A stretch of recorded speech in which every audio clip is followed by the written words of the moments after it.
Madam గారికి శుభాభినందనలు తెలియజేస్తున్న శిష్యరత్నాలు.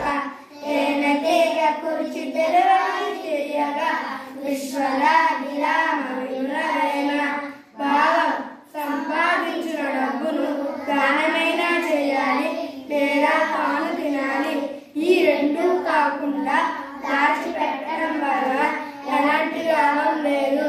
తేనెటీగ ఎంతో కష్టపడి తేనెను కూడా పెడితే అది చివరికి పాఠశాలలో బాలవుతుంది కదా. పుత్రోత్సాహము తండ్రికి పుత్రుడు జన్మించినప్పుడే పుట్టదు, చెడులా పుత్రుడు కనుకొని పొగడగా పుత్రోత్సాహము నాడుకుంటున్న కొడుకు పుట్టగానే తండ్రికి ఆనందం కలగదు.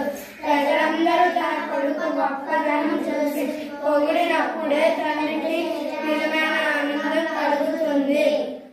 పరుల కొరకే నదులు ప్రవహిస్తున్నాయి, గోవుల పాలనిస్తున్నాయి, చెట్ల పూల పూస్తున్నాయి.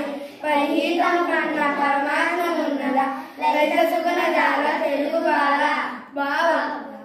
పరుల ప్రవహిస్తున్నాయి, గోవుల పాలనిస్తున్నాయి, చెట్ల పూల పూస్తున్నాయి. ఇతరులకు మంచి కంటే కావాలగినది ఇంకేమీ లేదు. భగవంతుడు నాకేమని పలుకులతో నిగ్రహించి పలుకుట మీద భగవంతమైన సర్పము చలిచీమల చేత చిక్కి సావలే సుమతి. భావం, నేను భగవంతుడనే గర్వంతో ప్రవర్తించకూడదు. ఎందుకంటే తనకంటే తక్కువ బలం గలవారి చేతుల్లో ఓడిపోయే అవకాశం ఉంది. చీమల కంటే బాంబు బలమైనది కదా.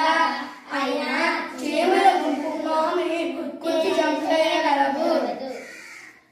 మొదలు చూచి కనుగొప్ప పిలవ కొలుచు, ఆది కొంచెము తరువాత నరికముచు. జీవపూర్వ పాదజనితమైన ఛాయ పోలిక మైత్రి. భావం, చెడ్డవారి స్నేహం ముదరపు ఎండలో నీడలా ముందు గొప్పగా ఉండి తరువాత సన్నగిల్లుతుంది. మంచివారి స్నేహం మధ్యాహ్నపు ఎండలా నీడలా ఉండి తరువాత వృద్ధి చెంది పెరుగుతుంది. ఎంత చెలిమి ఉన్న ఎగతాళి చెయ్యకు, సమంతనంతమైన సమకను. మాట జారితేనే మరి తీసుకోలేము, తెలిసినే తెలుగు బిడ్డ. అంత స్నేహితులైన వారిని వేళాకోళం చెయ్యకూడదు. ఇష్టం కాస్త అయిష్టంగా మారవచ్చు. ఒకసారి మాట జారితే వెనక్కి తీసుకోలేము. మాట్లాడే ముందు ఆలోచించుకోవాలి.